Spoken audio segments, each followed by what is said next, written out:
Hey guys, how are you all? In today's video, I'm gonna show you that if you face the problem like you can't access your microphone in Reddit website, like this is a Reddit website.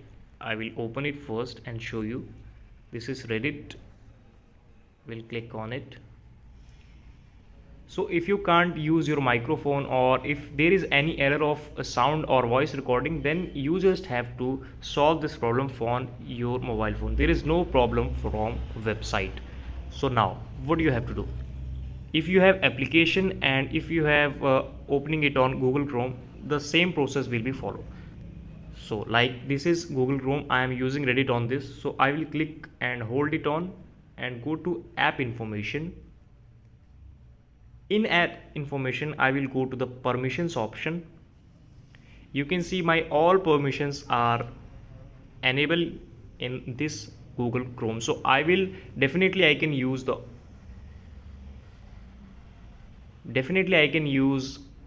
microphone in Google Chrome. If you facing this problem on application, then you can follow the same procedure for application. So thank you so much for watching the video. Please subscribe the channel if you liked.